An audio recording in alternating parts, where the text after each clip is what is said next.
Dr. Joshua?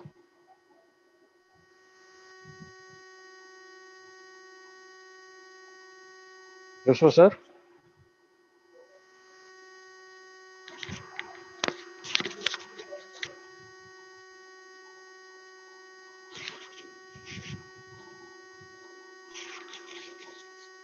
Joshua, sir, can you hear me?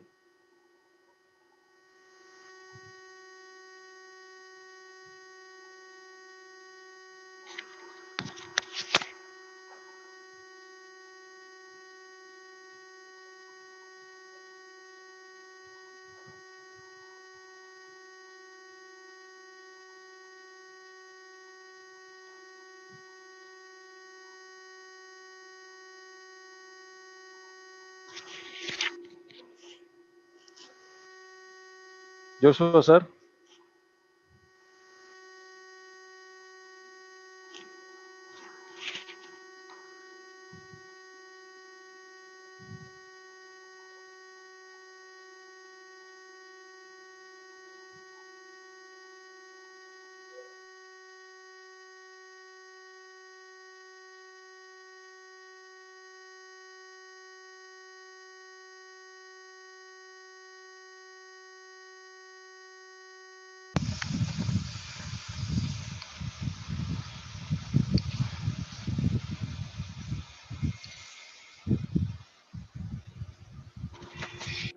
Joshua, sir, can you hear? Yes, I can hear.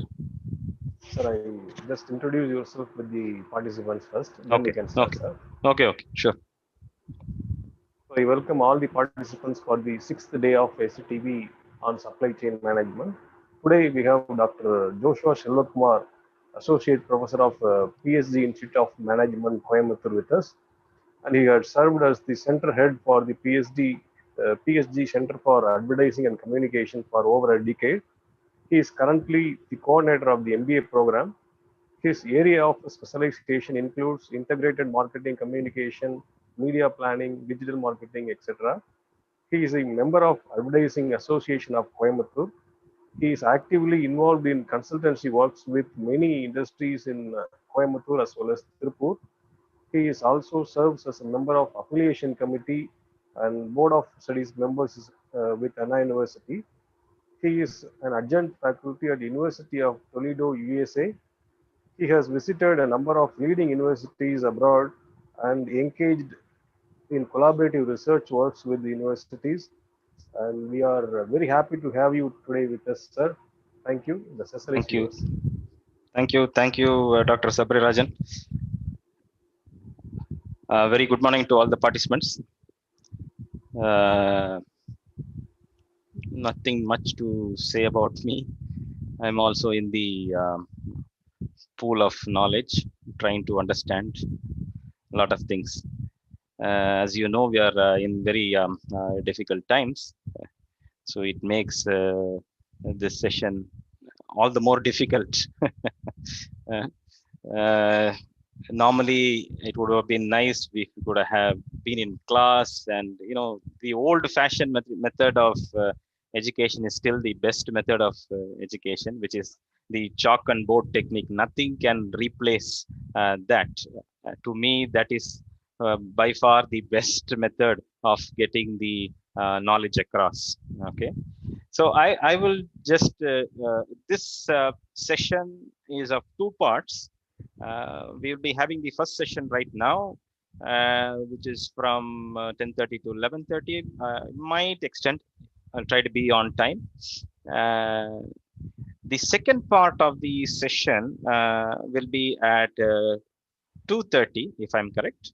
It's at 2:30, and there in that session we will deal about supply chain research. In the first session, we will discuss about the role of the distribution channels in the entire value chain process. And in the second half, we will deal with the research that can be done in the area of supply chain. I will share with you some of the research work that I have now been engaging myself in. And I hope that is of use to you. Many of you might be faculty members in various institutions and so on. It might help you in your research work. If you're a scholar, it might help you in your publication and in terms of your PhD. So my second half will be on research. Okay, so let's get down right to it. This session will be a broad general perspective of the entire value chain and the distribution network. Okay, let me share my screen with you. Give me a minute.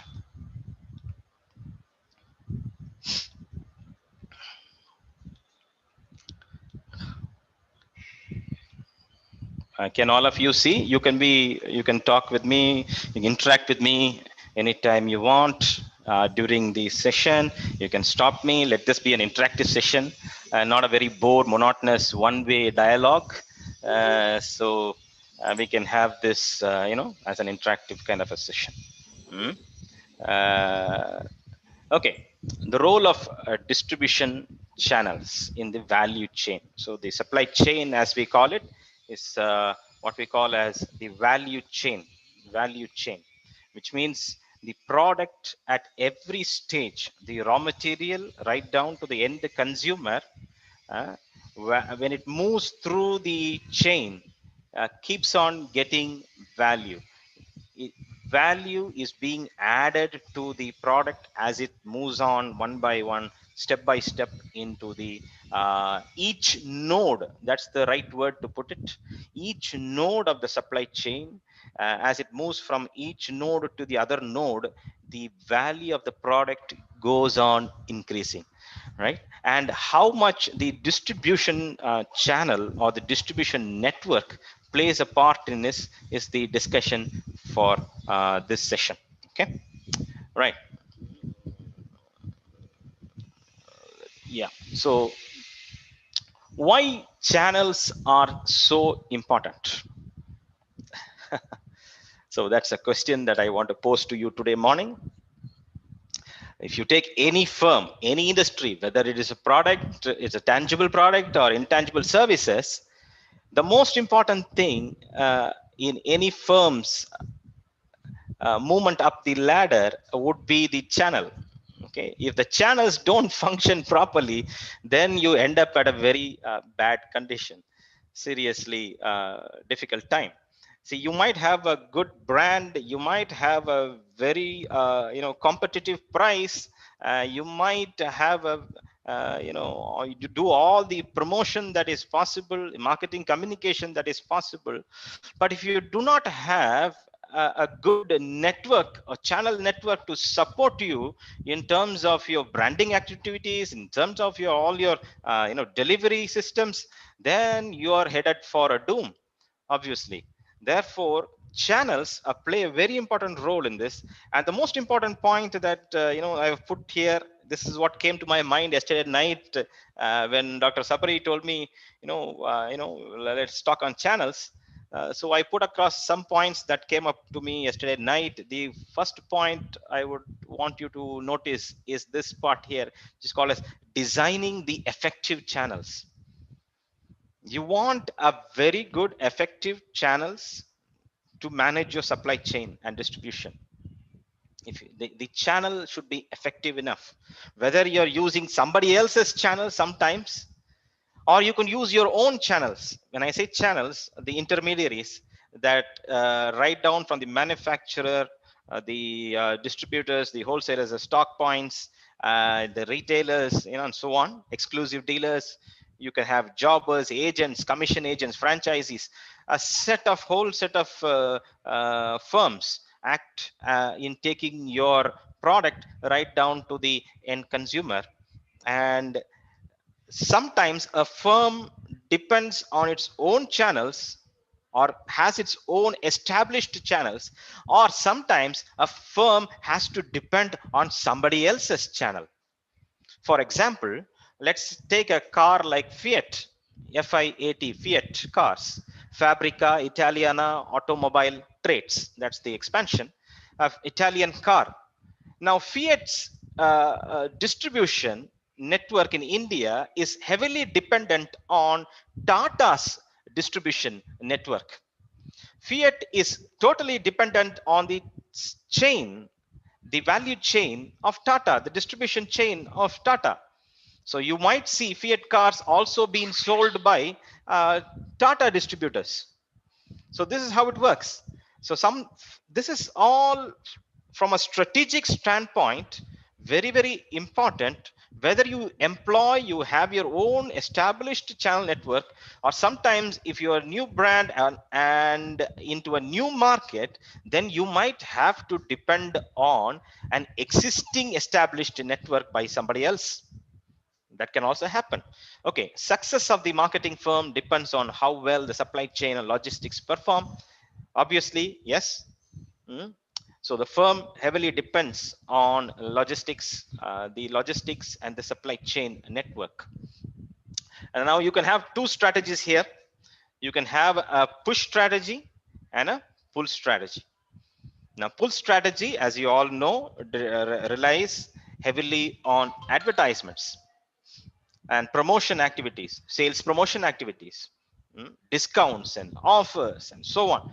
So advertising plays a big part on the pull strategy, the emotional connect with the client or the customer.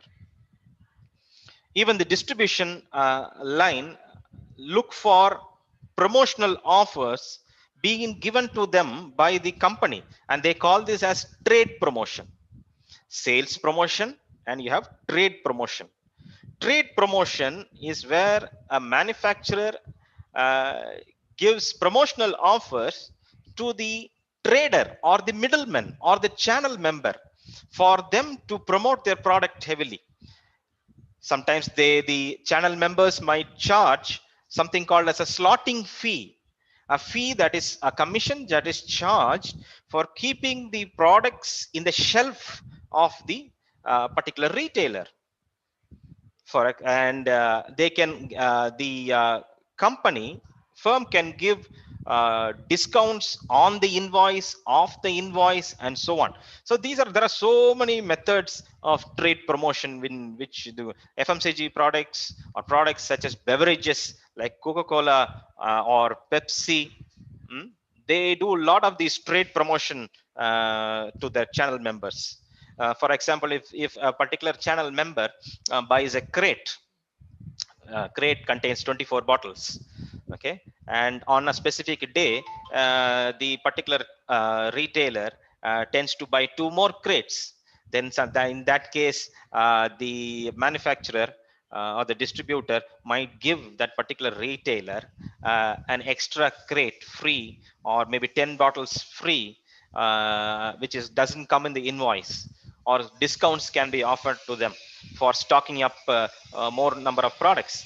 So channels play a very important role, and pull strategy is one method. The other one is push strategy. You heavily push down the products. This kind of strategy happens with the medical field, which I will be discussing with you slightly in a slightly later time, where they employ a lot of push strategy. The medicine companies such as Ranbaxy or Cipla or Glaxo, uh, all these companies, they employ a kind of aggressive push strategy to see that their channel members stock up heavily on their products. We will discuss about this later in a after a few minutes. Okay, channels not only serve markets but also make markets. That's the point I've put there in the slide there. Channels not only serve the markets, it's not only to serve the customers, to reach out to the customers, to give them the assortments in the quantity and in the specific variety that they require. It is also to penetrate the market, to grow the market. That's the word I would like to use. If a common strategy that we all would have studied is the Ansoff matrix, where you study the market penetration, market expansion, product diversification, and so on. Okay, if you want to make markets, then you need the firm depends heavily on the channel members. Okay, they are the ones who penetrate nook and corner of every town and city in any rural part of India or any suburban areas. Every part is being reached by the channel members. Okay, so it depends on the network that you have. Okay, channel member functions. Products made widely available to target markets. What are the main functions channel members perform? Why we should depend on this kind of the distribution network heavily? Why companies depend? So there are some reasons which I have put here. Products more widely available to target market. They are able to reach every nook and corner of every city and every town. Therefore, they're able to reach a wide market. Every remote location is being connected by these channel members. A retailer, you would have your retailer, you would have your dealer, somebody there. A few years back, I used to work for a company. Well, I work for a lot of companies. One of that is TTK. TTK, you must be knowing your prestige cookers. TTK, TT Krishnamachari. Uh, so it's a company that is well known for its product. Well, I served in the cartography department, that is the map division. They also make a lot of maps. Uh, you know, road guides, atlases, and very costly maps, which we sell to shipping companies. Each map will cost about from 4 lakh rupees to 5 lakh rupees. So it depends. Is vinyl maps, huge maps for a shipping company. Now, as a company representative, it was my job to take care of the entire southern region. So I had quite a lot of space to cover. So I had to take care of Tuticorin, okay, then Nagarkoil, Kanyakumari, okay, that's the border with Kerala. Then this side we had Dindigul and right up to Karur, Madurai. This was my territory. So as a young sales executive, long back, I'm talking about very long back. Okay, I used to, before coming to academics, my job was to go around as a field salesperson, to go around to check for the dealers. As a company person, I would go to the dealers in Madurai, stay there, take up a room there in Madurai and maybe stay there and meet all the dealers there, appoint dealers to see the credit worthiness of the dealer, to check, to get orders, to collect payments, push the stock, take stock maintenance, and all these things. So it is our job. It was the field salesperson's job at that moment to go and check the stock and appoint dealers wherever possible, because the more dealers you appoint, you are tending to expand your market and reaching out to more areas. A place like Sivagangai, a district, very you don't find Karaikudi, or it could be Rameshwaram, very difficult places. In those days we used to work, we used to travel by ordinary city bus and travel to these locations where we meet dealers, appoint dealers, and try to push the stock. The competitor also plays a part. They also undercut us many times. The dealer sometimes will not support us. The retailer might not support us. All these problems we face when we meet the dealers. Sometimes there were times in Dindigul, I remember, where one of the dealers, every time I go and meet him, he will welcome me with open arms. He will make me sit, give me the order. The only thing he will give me is I will wait for him to give me the check. He gives me a check, but whenever we deposit the check bounces. So we had a lot of problems like this managing the dealers. So channel members is a very crucial, very critical for the survival of any organization. So the appointing the right channel member is also very important. That's my point. That's the reason I was just telling you about this. I worked few years with Mahindra also, Mahindra in the tractor division, where my role was to sell tractors. That time also we had a very hard time to reach out to the dealers, to to sell the models of tractors that we had. We had about 5 models of tractors. We had the B275DI model. We had the Sarpanch 575DI, Bhumiputra 475DI, and Arjun, very large tractor 605DI. These were the tractor models that Mahindra had. Mahindra is number 1 in India, number 3 in the world, and we had to compete with other companies such as Ford, Massey Ferguson, MF, Swaraj Mazda, and so on. And we relied heavily on the channel member, the network. The supply chain gets its value as the product moves down the channel. That's my point today, which I'm trying to drill out. Okay, so market information, it's a serious source of, all these channels are a very, members are a serious source of market intelligence. That's the word I want to put it today. MIS, marketing information system, right? Today we have analytics. We depend on analytics, which we'll touch upon later.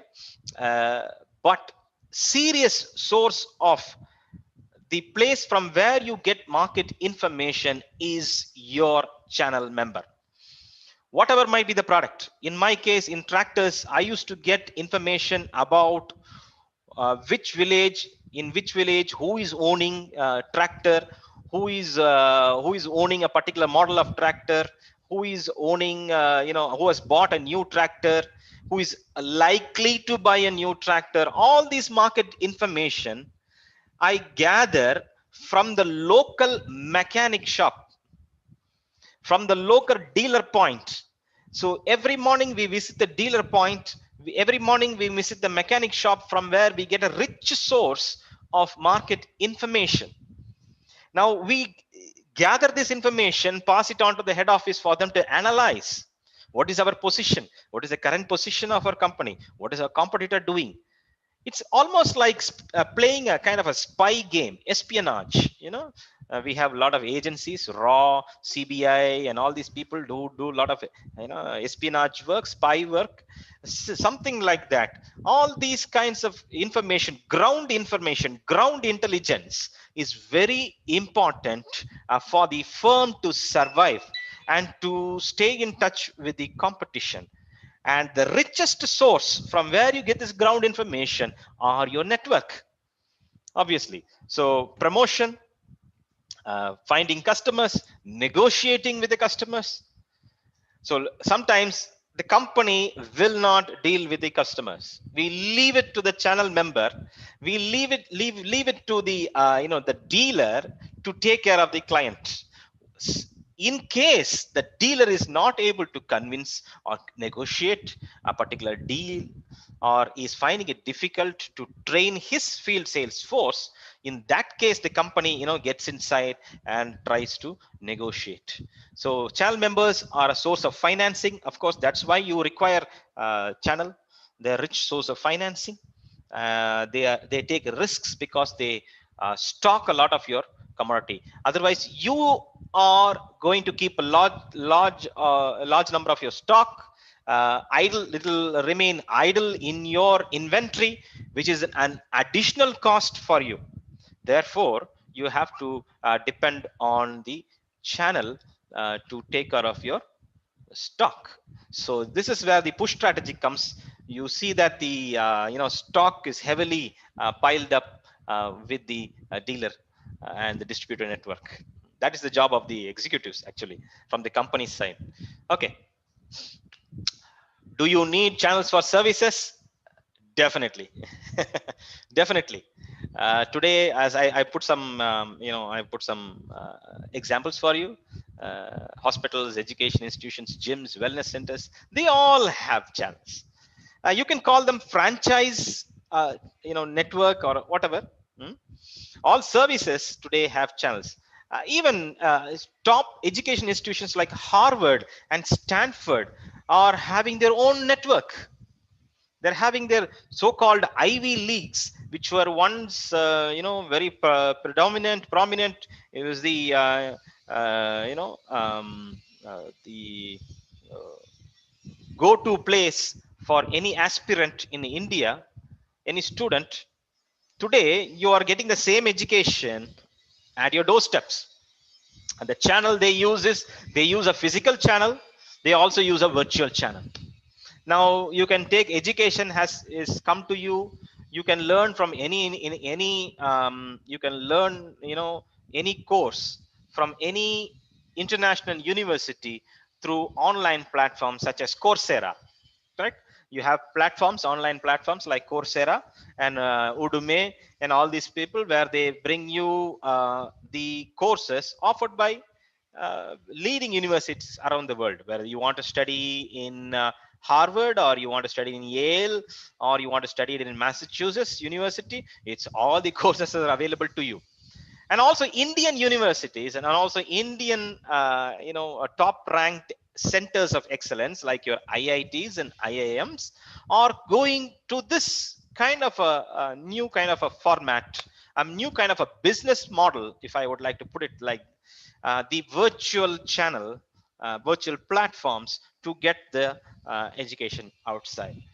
And especially after the COVID times, you would have noticed a lot of online education just spiraling up, like Byju's and all these people coming up. Gyms, yes, wellness centers, they're also having their own networks. Mm. I have with me a product. This is this is called Alga Brew. Okay, it's a capsule. Can you see? I don't know if you can see, all of you. It's a capsule. Okay, this is made from spirulina. It's an algae. It's an algae.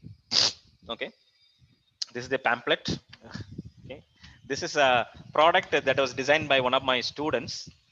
This is the it comes in capsules, and it's a product which is developed from algae. Algae you find um, in the seashore.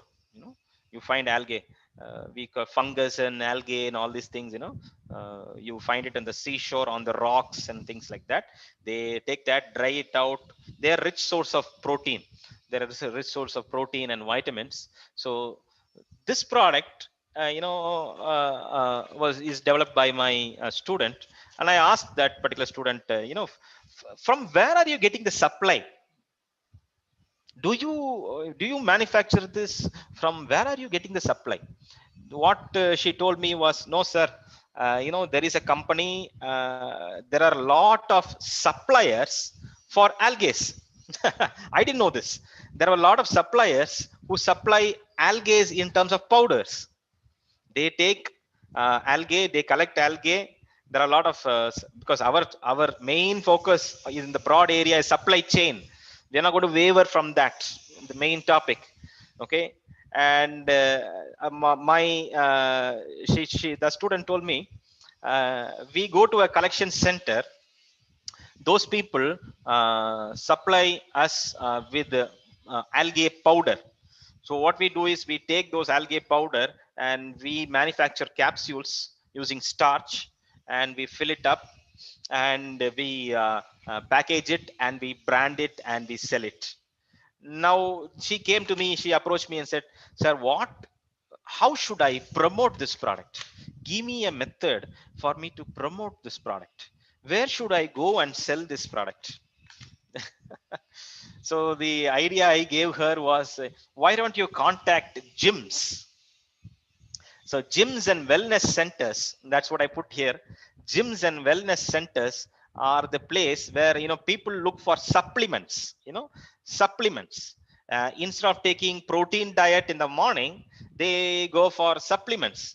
What kind of supplements to eat? Maybe some kind of vitamin tablets and supplements. So gyms and wellness centers today look for supplements. and that would be your best source of promoting the product. So the network that you need to employ here is use gyms and gym trainers as your distribution network. Normally today, if you notice very carefully, protein powders, various kinds of protein powders are being sold in gyms. Gyms like Pink Gym. There are so many wellness centers, VLCC, and all these wellness centers have now suddenly there is a consciousness today, if I should put it, among the general public to be fit and slim and healthy, to eat only very healthy food and things like that. So they're looking for all these kinds of supplements. And I told her, why don't you contact the gym trainers? They themselves will market it for you. You don't have to go search for any pharmacy store, or you don't have to search for any supermarket to stock your product and sell it. Why don't you use this line, this channel? So she went, I don't know what happened after that. She said she got in touch with a few gyms and wellness centers and somehow managed to convince the gym trainers to stock her product and to promote her product to the people who are coming there as a supplement product. So I just want you to understand that channels are also necessary, not only for tangible products but also for services. Okay. Okay. Apart from channels, the most important thing in your value chain would be your logistics. Logistics. So logistics help you to gain advantage, competitive advantage. Logistics, take the product to the doorsteps. When I say logistics, we have, container companies. If you go to Tuticorin, the entire town of Tuticorin, you will see only logistics companies. Wherever you go, you will see lots and lots and lots of logistics companies and freight and carry forward agencies. So they play vital role in the development of the particular company and the firm. Especially when the firm is in transaction, is transacting with a global player, with a global client, then you need to depend on heavily on logistics, freight forwarding agencies and carry forward agencies, container companies, trucks. If you are going to do it, sometimes these companies also use inland waterways or ports, terminal and ports, frigates, all these ships that you have, barges and ships. If you take a country like Alaska, then if anything, from Canada to Alaska, products going from Canada to Alaska, from United States to Alaska, Alaska, which is part of the United States, there in all these snowy regions, you must have seen in many National Geography Channel and other Discovery channels, huge trucks taking them through the snow. And sometimes they use, there are a lot of waterways, and they have to use these barges and tugs to pull and to get it across there. Take a place like Siberia, northern Russia to Siberia. There are a lot of towns there, and it's all below minus freezing temperature. And logistics here plays the most vital role to reach out to those kinds of towns and small villages which are located in these sub Arctic regions and so on. So here, and of course logistics, when you're talking about logistics, it's cost saving. Whether you own your own logistics fleet or you depend on a third party logistics is a decision that you as a company need to make. And of course logistics makes product variety to reach, right? Logistics plays a very important when you look for product variety. When you take a company like let us say Hindustan Unilever, which is having about if I'm correct 460 different varieties of products. Okay. And definitely you look for variety. In case of such a large umbrella brand like Hindustan Unilever, and which has a lot of sub brands under it. It's a lot of integrated brands into it and a lot of other brands into it. You definitely will have to rely on a very good logistics system and transportation system. Okay. So logistics, as we are talking about here, is having these four functions, which is warehousing, inventory management. I was told by Dr. Sabari that there was another speaker who talked about RFID, radio frequency identification, which they use for tagging and everything in the inventory management. Okay, warehousing. Here a concept that that is heavily talked about is called as theory of constraints. Theory of constraints, it's called a theory of constraints. That when you're talking about logistics and inventory management, there are a lot of constraints, and many problems arise out of a single problem. If you, a firm, identifies what that crucial problem is, then all the other problems automatically get solved out. This is according to Goldratt paper, where he talks about the theory of constraints. And theory constraints plays a part in warehousing management and inventory management, where you process orders, you ship orders, you look for stock maintenance, you use technology to maintain, to tag, to control the movement of batches. Think about a company like Amazon. How much of stock is coming inside from various suppliers, and how much is going out to the clients, and they have to tag and number code and barcode every single item right to the minute detail. Today Amazon is also having its own drone system of delivery. Now they are thinking of a different kind of network, supply network. They are thinking of different kind of supply network, distribution network, where they use, in the United States, they use drone technology, where the packages are delivered right up to your doorsteps.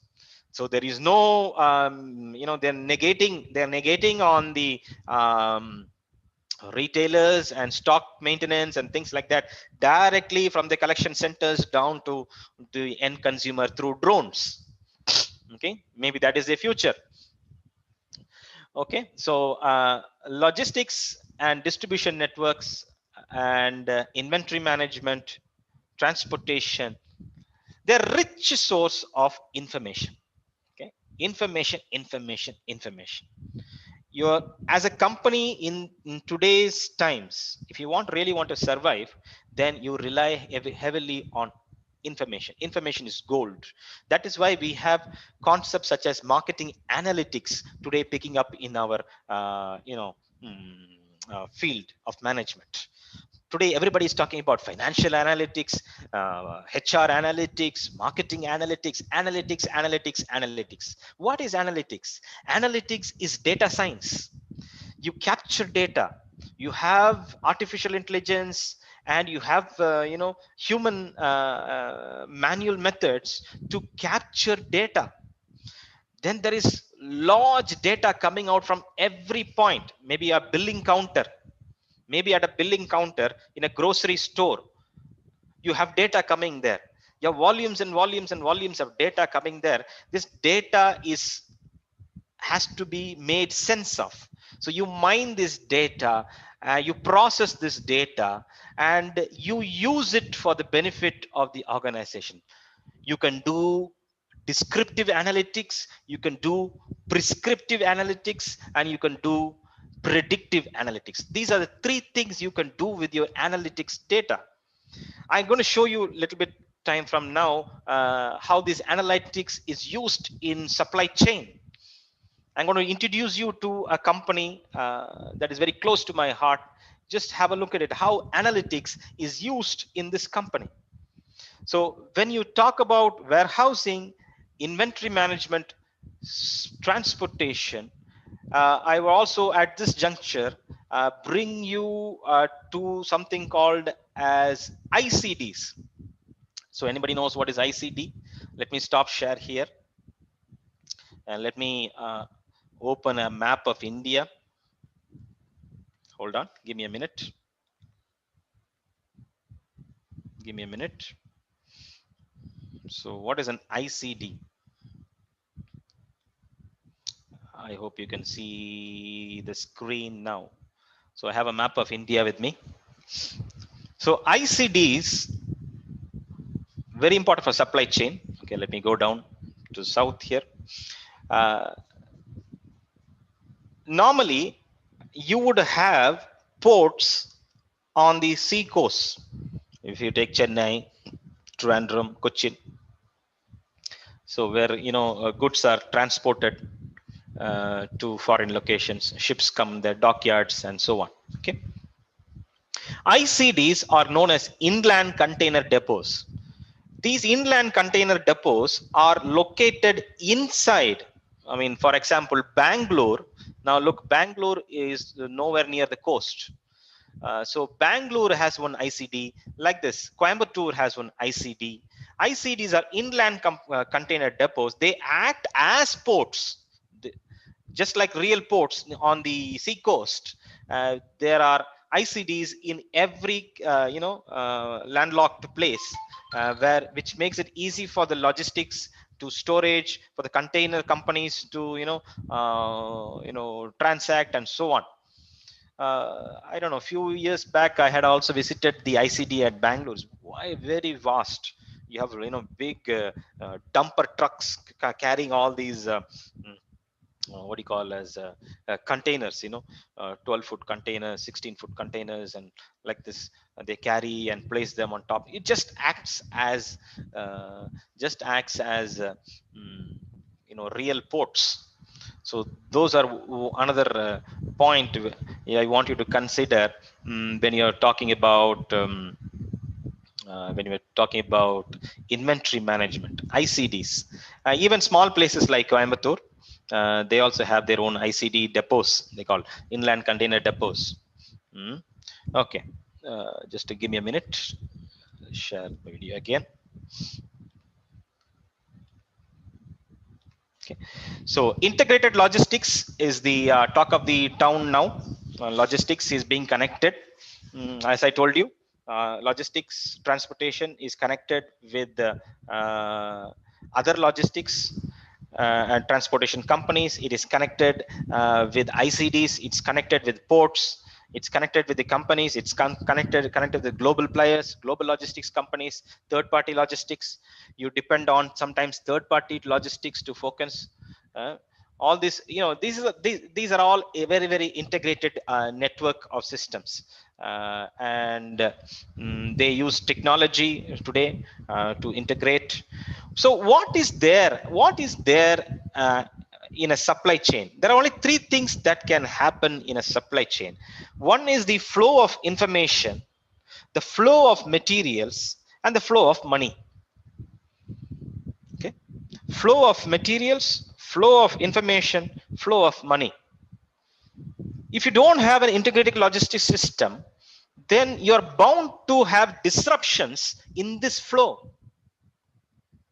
You're bound to have distortions and disruptions in the flow of information, in the flow of money, and in the flow of materials. That's why you require this integrated system, right? So we will discuss about this flow in the second half in the afternoon when we are doing supply chain research, right? Okay. Major participants in the distribution channel are your wholesalers, brokers, agents, manufacturing sales branches, offices. There are a few people called as merchant wholesalers. There are very large wholesalers. They are very large wholesalers who take title to the goods, who take care of, you solve the problem of investment, who take care of assortments, who take care of grading, everything. So these are very large wholesalers. So these are your main participants in your entire distribution networks. These sometimes these merchant wholesalers, are also the reason for the power struggle. There will is bound to happen power struggle between the manufacturer and the wholesalers. Who controls the supply chain? Who controls the distribution network? There is very often you will find conflicts and power struggles and power dynamics happening in the supply chain or in the value chain. Very common. See, when I was working with the TTK, we had few dealers in Madurai who controlled the entire market. There were two people, I still remember, two guys who were dealers, who were brothers, who were in Madurai. They controlled the entire Madurai market for books. They are some kind of a merchant wholesaler. If you look at their shops, very small, but they have huge godowns. Very small guys, two guys sitting, with old shabby clothes, and they'll be sitting outside, very calm, and they will not have any buzz around them. Very, very casual sitting, but they control the entire market. Okay, all the colleges, all the schools in Madurai region, about 200 schools, 150 colleges are dependent on this guy. They control. All the manufacturers have to be at these two people, at the mercy of these two people. If they say it will sell, it will sell. Okay, otherwise it's very difficult to sell. You cannot have your own distribution network because you cannot match them in terms of their variety, in terms of their pricing, their rate cutting, and so on. It's very difficult to match them. So you sometimes the power dynamics shifts from the company's perspective, from the company's side to the wholesaler side, the channel member side. Sometimes power dynamics, right? So brokers, agents, these are the same condition. Whereas real estate and things like that, you have power dynamics happening. Okay. So challenges. So these are some of the challenges I want you to understand about trade marketing. So we have powerful, dealers. Then you have manufacturing challenges in terms of profitability, size, innovation, differentiation. You tend to, you have to give more and more variety as more and more brands come into the market, and you're dealing with the brands from countries like China. Especially take the mobile market, we have a flood of brands coming in from China. Then obviously our Indian brands have to compete with them. So these are some of the challenges in terms of profitability. Here is where the manufacturer looks for the cheapest supplier. Of course, when you take a product like garments, we are very good at it. Our garment manufacturing units are very good. They're very competitive. They're able to match. They're able to match Chinese products now. But especially in the last 8 months, I have noticed, especially garment clusters closing down. They're unable to match because of the very poor supply chain that is existing in the country. They're able to not able to withstand the present volatile situation, and they are closing down places like Tirupur, garment clusters. I think nearly 1,000 fabric manufacturers who are manufacturing brands for big brands like Adidas and Nike from Tirupur are closing down. So it's very difficult, and these clusters depend heavily on the supply chain. The supply chain sometimes are strangled to the extent where they have to close down. Each node closes down. So this makes it difficult for small players, small auto component parts. When you take Coimbatore, a city like Coimbatore, we have about 1,500 auto component manufacturers. So these people found it so difficult during these last 7 months, especially during this pandemic, where they had to close down. No labor issues there. Okay, power cuts, the taxation policies of the governments, and we have the issue of the strangulation of the supply chain, which cannot function anymore. So many of these auto component parts, big companies, even like Precall, they manufacture meters for cars, automobiles, Precall meters. The plant is here in Coimbatore. There are about 7 plants here. All of them had to, struggle. They had to close 1 or 2 plants. Big companies like Roots, which make horns for your automobiles, Bosch, all of them have to close down and shift to some other place because of the strangulation of the supply chain.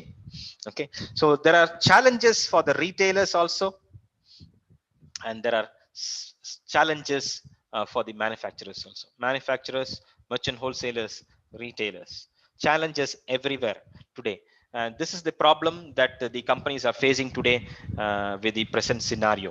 Okay, so change in the consumer landscape. Of course, the consumer landscape last 8 months has changed drastically. So geopolitical situation, geopolitical situation, what is happening with the China and the United States.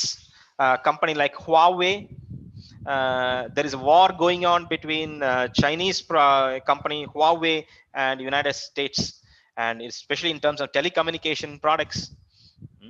And Chinese products are taxed heavily in the United States, and China is taxing US products, and so on. There's a kind of a war going on. The entire global landscape is divided, and the consumer base is shifting. The consumer needs are shifting, demands are shifting, the old markets are shifting. The way people look at the old markets, the India was looked as a textile cluster and hub, but today, because of the labor issues, the taxation, electricity, and the supply chain problems, the textile clusters have shifted to countries like Bangladesh, Vietnam. You never think about it. Vietnam has grown 300% in the last 5 years. Okay, in the last 5 years, Vietnam, all companies are going to Vietnam now. All foreign players are now shifting to Vietnam. Bangladesh and Vietnam and Sri Lanka are now becoming new clusters. The eyes of the world are now shifting from India to these three countries here. In terms of, I met many government suppliers. I met many government distributors from the United States. This is what we told me. They told me, we are fed up with, coming to India. We are facing so many formalities and taxation problems. We rather go to Vietnam and Cambodia. Okay, and which, for us to get the products. And they are growing, their manufacturing units are growing there, and their ease of doing business, that's the word which they used. Ease of doing business is better off in countries like Vietnam and Bangladesh. Therefore we want to go there. So this makes it very difficult. Okay, so changing consumer landscape, the pattern, personal consumption, the industry shift has all seen a change. Have a look at this. I have some pictures for you. Aging population, women in workplace. Women are a major spender in the online platform. Okay, today women spend more. The female gender is very active in purchase in the online platforms, Amazon, Flipkarts, and all the Snapdeals and so on. So they are a major buying power. The purchasing power of women individual, even in third world countries like India, Vietnam, it's increasing. And the purchasing power of women, individual women, they're becoming very successful, and therefore women are major contributors. Emerging markets, this is what I was talking to you about. Global growth of new emerging markets like Vietnam and Bangladesh and Sri Lanka, which we were not seeing. Even Malaysia is losing its slowly. It was almost the assembling hub in the entire distribution network. It was kind of an assembling hub. I don't know how many of you know this. Dell computers. Dell computers. If you give an order for Dell computers, let's say 100 computers, the Dell computers are assembled. The parts are will be gathered as the ship. Let's say a ship is starting from Shanghai in China, and when it comes to Malaysia, it will gather some input parts. By the time it comes to Singapore, it gathers more input parts, and by the time it travels all the way via Sri Lanka and reaches India, on the ship itself it will be assembled. So they don't have so this stops them from having their own huge inventory and storage and warehouse. The manufacturing, the assembling takes place on board the ship itself. So this is one of the strategies that some of the players like Dell are following. So that's because of the global shift in the markets, growth in the emerging markets, urbanization, pattern of consumption, sharing economy, right? Technological advancements. These are some of the points that came to my mind yesterday, which I wanted to share with you. Okay, this is a company I want you to introduce you to. A student of mine who is now the director of this company. This is an agricultural logistics company. I don't know how many of you know this. This is called as Ninja Cart. See here, Ninja Cart. So what they do is they procure from the farmers. They have their own collection centers. They have their own collection centers. They use analytics, data analytics, complex data analytics. They have their own call centers and teams which works on data analytics, and they're able to forecast their procurement. They're able to forecast the demand. They are able to fix prices based on global prices and the local prices. They arrive at an average price, and they use technology, mobile phones to intimate the farmers on the field that the price of the product is this. We require so much quantity of this particular commodity.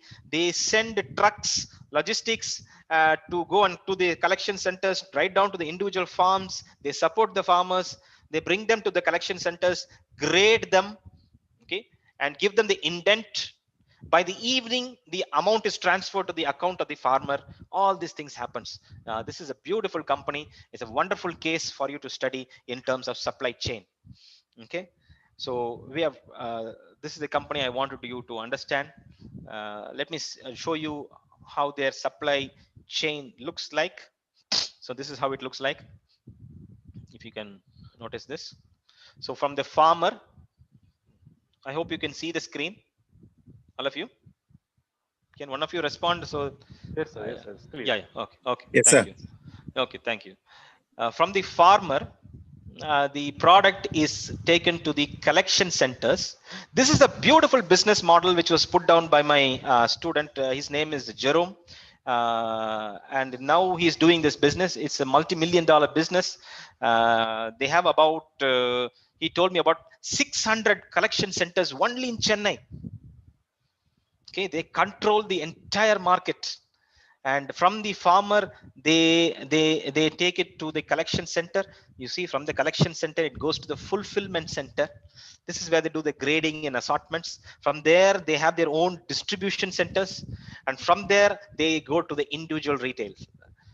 They supply to the retailers, the small retailers, vegetable retailers. They go and supply them. They also have their own stores. They also have their own stores, Ninja Cart's own stores, for them to do the distribution. Okay, I will show you video also. Let me see. So this is how it works. So they use supply chain and technology. Ninja Cart is the India's largest fresh product supply chain company that is solving one of the toughest problem in the world through technology. Okay, so they are equipped to move 1,400 tons of perishables from farm to business every day.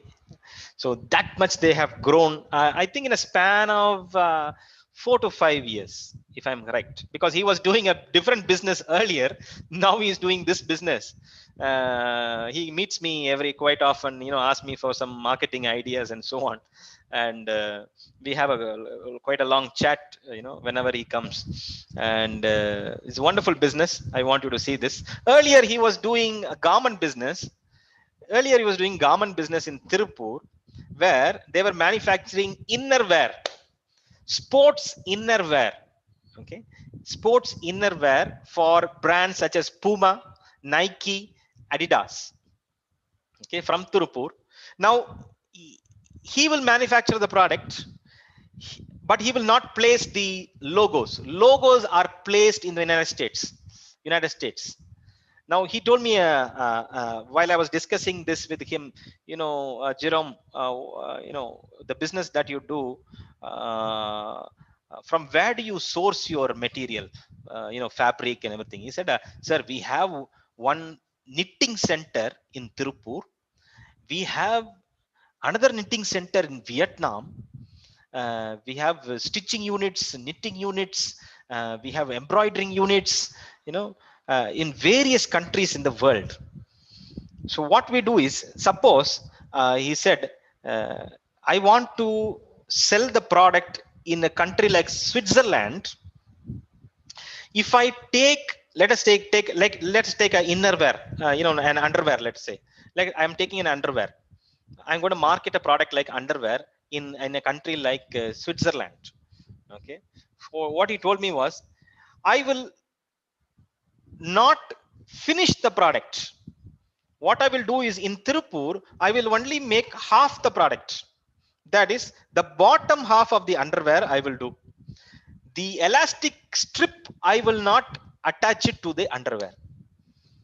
What I will do is, I will take it to Switzerland. Once the product enters into Switzerland, there I have my unit there, where they will attach this elastic band with the lower half of the underwear. Then I asked him, why you can't do it here in Tirupur? Why can't you finish the product here in Tirupur? Or you can finish the product in Bangladesh and export it to Tirupur, export it to Switzerland. No, if I do like that, he said, sir, if I do like that, the tax is a different bracket. An unfinished, a semi-finished product, when it enters into country, is of a different tax bracket. And if I go finish it there, it's a different tax. For, taking that tax advantage, I am taking the product, exporting the product in two pieces. The elastic band in one piece, and the lower half of the underwear in two pieces. See the genius methods in which these people use, to overcome the hurdles of taxation, tax barriers, and things like that, when they do, international marketing and internationals, when they're, going and dealing with the international suppliers, international supply chain and logistics. They have all these methods. And that is the same fellow who started this company, Ninja Cart, and he's quite successful now. Let me show you this. So this is what they do. This is the problem. I hope you can see the screen. Farmers experience price risk every day. Okay, me too. I'm also a farmer. Okay, and I used to do. We have about 30 acres of farmland in a place called Kutralam in down south in Tamil Nadu, and we grow coconuts. We grow coconuts, we grow chiku, we grow mangoes, and so on. Okay, and every time I grow mangoes, I have to take it to the local mandi, that is a market. By if morning, if I pluck the mangoes, by 10 o'clock in the morning, it has to be loaded onto a truck and taken to the mandi. In the mandi, they will auction my mangoes. They will say, my name is Joshua's mango, and they will auction it out with other mangoes. Okay, and the auction, all the other retailers and small dealers will come and bid for my mangoes. This is called as commodity market. You will find such commodity market in places like E Road, where you have turmeric market, Manjal, turmeric market, you will find it in Erode, coconut market, and all these things. Same thing with the coconut. We have commission agents in these mandis who will do auction. I'll be waiting there from 10 o'clock till the auction goes. There will be retailers who will come and take my product and buy my product. So I will get my payment only when the retailer buys from the commission agent.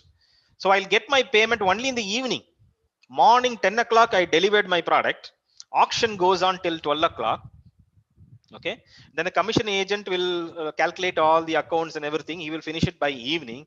By 4 o'clock 5 o'clock in the evening only me as a farmer will get the payment. So this is what happens in the system, right? And same is the case with the coconuts. I think you are getting coconuts in the retail outlets. You are getting coconuts in the retail outlets for how many rupees? Maybe 30 rupees, 25 rupees to 35 rupees. That's the range. But the commission agent who buys from a farmer like me buys it for 350 rupees to 6 rupees. This is the rate.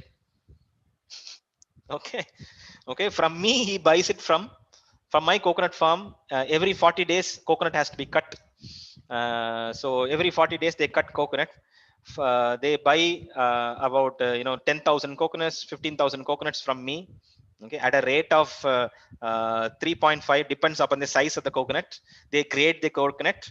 3.5 rupees to 6 rupees they buy from me, and then the commission agent will go and deliver. He will have a go down where he will go and keep deposit all my coconuts. 15,000 coconuts he has taken from me. Like me, he will go and collect from another 10 farmers. So that makes it about 1 lakh coconuts. Once he reaches 1 lakh coconuts, 1.5 lakh coconuts in his go down, he will transport it to a bigger commission agent. That bigger commission agent will transport it to an even more bigger commission agent who is sitting somewhere in Gujarat. So I want you to understand the value chain, what happens. So by the time the coconut reaches your hand in the retail shop, the cost is 35 rupees. So supply chain eats up everything. So these people here, Ninja Cart here, they solve the problem of farmers experiencing price risk. Now look at that. Look at me. Look at my condition. 3 rupees 50 paise, 6 rupees I am paying for my one coconut. One coconut is buying from me. You know the people who climb the trees for plucking the coconuts? 6 people will come. If I'm having about 1,000 trees, 6 people will come to cut the coconuts. Each person, his daily labor cost wages is 650 rupees plus 20 coconuts. That's his labor cost. You think about it. So 6 people at a rate of 650 rupees. So 3,000 rupees, 3,500 rupees, you have already lost there in labor. Coconuts will fall down. You need women to collect them into a basket. Okay, you need about 20 women to collect 15,000 coconuts and load it onto the truck. Each woman, you have to pay 300 rupees labor cost, wages per day. 20 women. So you're spending almost from 8,000 to 9,000 rupees on every cut. So not much for the farmer. Farmer, if you look at it, is very meager amount. Okay, the entire distribution network eats up, the commission agents eats up the entire profitability of the farmer. That is why companies like Ninja Cart has come inside. So they provide solutions here. There's some solutions they have given. We eliminate intermediaries. We build reliable, cost-effective, high-speed logistics. Okay, all this they are doing. I have a video to play for you. You have, just hold on. Let me share a video of Ninja Cart with you.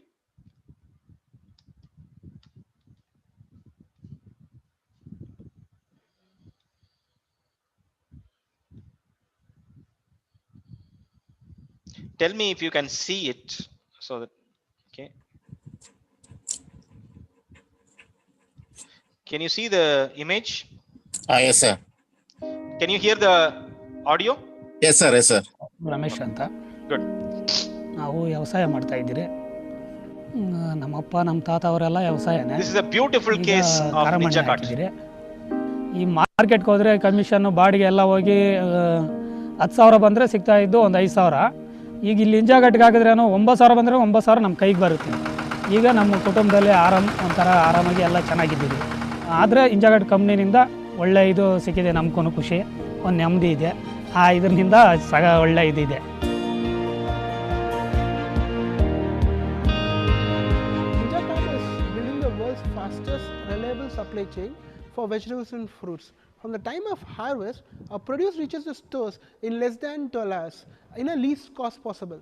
We are able to achieve this with the help of technology and data, which enables our people and processes. Ninja Cart supply chain process starts with weekly forecasting, where the sales team publishes the customer growth plan for the week. Analytics combines growth plan with historic demand data and market conditions to prepare the weekly sales and procurement forecast at SKU level. Forecasting is a very crucial step for us, as it helps us in our purchase planning to reduce wastage, and it also helps us in planning our supply chain much more efficiently. Now, once the forecast is done, the procurement team goes on to give weekly intent to the farmers based on the existing farmer harvest calendar. 2 days before the actual delivery date, based on the existing market conditions such as availability and price fluctuations, the procurement forecast gets revised once again. Once it's revised, the procurement team again goes on to redistribute the intent to the farmers or reconfirm it once again. The next step is setting prices. Product prices are collected from various markets a day before the delivery date. This price information is then used to set the purchase and selling price simultaneously to avoid price risk. Based on the intent, the farmer harvests the produce, grades as per Ninja Cart quality standards, and brings it to the nearby collection centers. Once the produce arrives at the collection center, items are checked for quality, weighed and transferred to Ninja Cart crates in front of the farmer to ensure transparency. The farmer gets a receipt immediately and the money is transferred to his bank account in 24 hours. Items are batched and loaded in the truck enabled with real-time tracking. Items from multiple collection centers arrive at fulfillment centers and are moved into inventory. Items are batched distribution center wise as per the customer demand and using Ninja Cart's in-house queuing technology. This ensures huge volumes are processed without any error.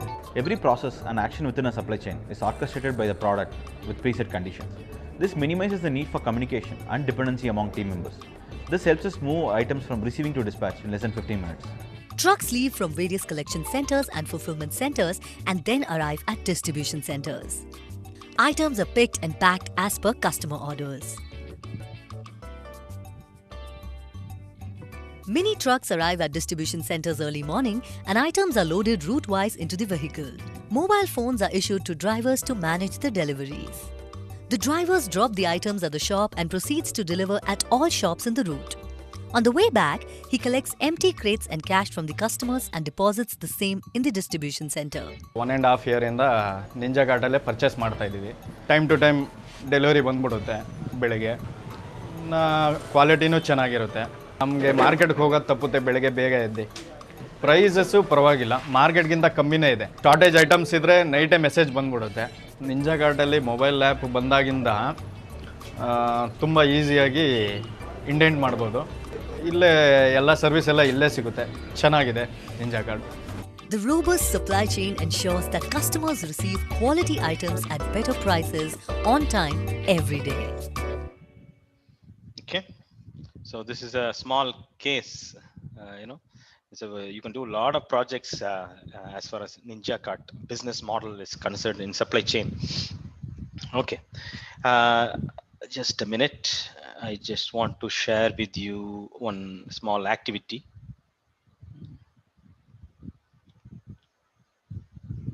Because we are discussing about, I'll just take another 5 to 10 minutes.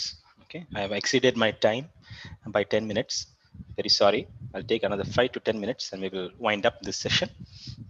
But before that, I want to do some small activity. And I want your perspective on this.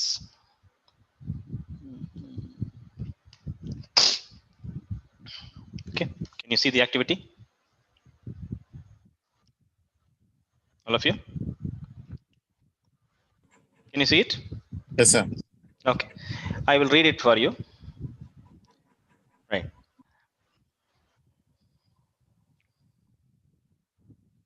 So this, I was talking about power dynamics. I was talking about power dynamics of merchant wholesalers, the conflicts that arises. I want you to now to give me an answer. What you would do as a firm in this situation? Okay. So there's a drugstore and a supermarket. Two places you can sell pharmaceutical drugs. Now, OTG, over the counter drugs, you can sell it in the supermarket like Vicks and all these things. But prescription drugs, you can only sell it in the pharmacy, right? So that's the logic. So a drugstore, a pharmaceutical drug medicine company make a broad range of products. Some must be sold via drugstores, that's pharmacies, whereas some can be sold in the supermarket, right? These are headache tablets like aspirin and so on. Okay. Supermarkets offer significant sales potential. Yes, definitely. This channel conflict challenges, this channel conflict challenge resolves around the distribution of a range of popular vitamin tablets.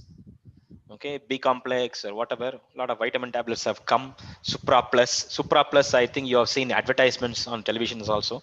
They are now sold in the supermarket itself, in the pharmacy also, in the supermarket also. Traditionally, they have been sold only in drugstores.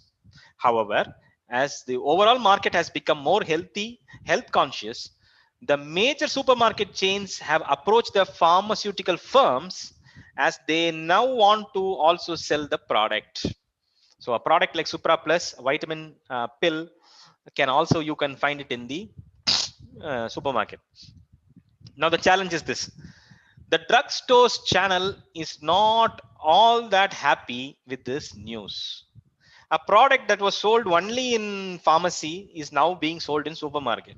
Obviously, the supermarket sales are in a position to undercut them on price, because they sell more, so they are able to undercut them in terms of price, which would mean that they would lose this profitable product line as well as a number of their customers who only visit a drugstore to buy this product. Therefore, the drugstore channel has indicated to the firm that they want to keep their exclusive arrangement in place. Okay, otherwise they will be less willing to distribute the firm's range of products. They're saying that, look, if you guys give the selling of these drugs to supermarkets, then we will cut the agreement with you, with the pharmaceutical company. We will no more sell your product. See, so how will you resolve this situation? This is the question I want to pose to you. If you were the firm and you have a channel member fight, okay, a channel member fight. Now it is profitable for you to sell through a supermarket than a pharmaceutical store, but at the same time you can't lose the relationship that you also have with the pharmacy store, because they are your major channel for selling other products in your portfolio, in your range of categories. What would you do? Anybody, you can be free. We can What would give you do? extra discounts for the pharmacy stores. What happened? Extra discount for the pharmacy stores we can offer. Extra discounts for the pharmacy stores. By the way, all of you, do you know that pharmacy stores charge about 600% profit? Do you know that? Yes, sir. Right, almost 600. And you go and ask slowly if you have any friend or anybody who is owning a drugstore. They will say, tell it to you, 600% profit. Yes, sir. They are having their category of ABCD for selling the drugs in medical. For example, pharmacy, for different category, they are having different percentages. Sir, can I have a doubt? If they can go for a different brand name for when they are selling these vitamin tablets in pharmaceutical with a different name, but the same tablets, instead of Sucra Plus, they can go for Plus Sucra or whatever be the other name. So Okay. they can sell it in supermarkets with a different name. the same purpose they are Okay. going to do it. Same tablet, you are saying that a slight Yes. modification in the brand name. Yes, sir. Yes, sir. So customers they Okay. can understand it. Both are same. Both both the medicines are going to do the same purpose. So only the names are going to be there. So now there is no problem for supermarkets. So it's a kind of a psychological, sale you want to make Yes, sir. in the Then mind of the customers are going consumer. to be happy. Okay. Yes. I don't know if you anybody having stomach problem, constipation, they have a product now in the market called as LactiHep. Have you heard of this? LactiHep. You take one sip and your constipation problem is over. Now they have brought this even to the supermarkets. LactiHep plus. They're using one word, extra one word. LactiHep plus, LactiHep, like this. So this plus, minus, all these words in the small slight changes in the brand name could be a solution. Okay, good. Any other solution you have to solve this war between the network people, I mean the supply chain nodes war, the power dynamics, the power war between them, who controls the market? So in between them, we can introduce online seller also. They may fight against this. Online sellers. Okay, good. I have a friend who is a regional manager in Cipla. They use a very peculiar route of distribution. I mean, all drugstores they use what we call as missionary selling. Missionary selling means you go to a doctor, the sales representative or the medical representative goes to a doctor and convinces the doctor to promote the drugs. They don't promote the drugs. The doctor promotes the drugs on behalf of the company. So doctor acts as one of the members of the distribution line. I was talking to me, he told me some very interesting facts, which I want to share with you now. He said, sir, he even showed, just a minute, let me stop share this. He gave me some data also, which I want to put to you.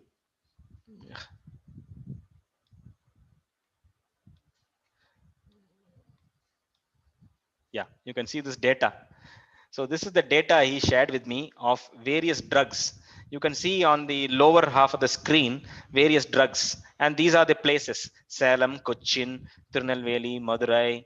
Okay. So this is one drug here, Veripad, Rotovac, Gardasil. These are all drugs, PNX 23. These are all drugs which they have sold in various places. And I asked him, what are the channel that you use for distributing? He said, no, it was very simple, sir. We go to the doctor in these places. We identify the top doctors, specialists who are in connection to our drugs. This is all gynecological drugs and vaccinations. We approach them. Antibiotics, we approach them. What we do is we tell the doctor, sir, look, we want you to promote our product. We will give you an offer to go to United States to present in the conference. Got it? I am the sales representative. I go to the doctor and tell him, see, we'll give you an offer. We will take you free to the United States to present in the conference. In the conference, we want you to present the research paper which we wrote regarding the drug. So the doctor is given a free trip to the conference in United States and asked to present a research paper which the company itself wrote on its own drug. So the doctor goes to the United States, a free trip he gets with his family.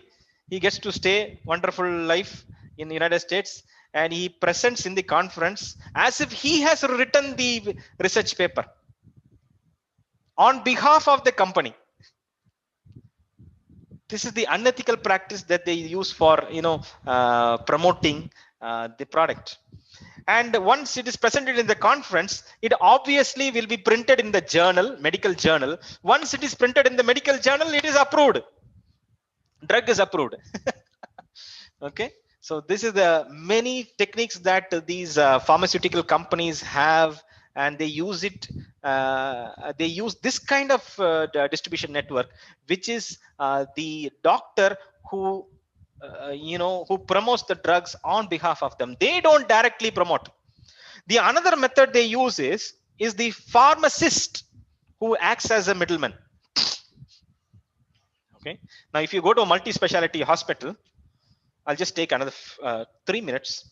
If you go to the multi-specialty hospital and the doctor writes a prescription, you say you go with a headache and a fever, and he writes a prescription, and you take the prescription below to that pharmacy there in that multi-specialty hospital, and you give him that prescription. The pharmacist will look at this and he say, this drug is not available.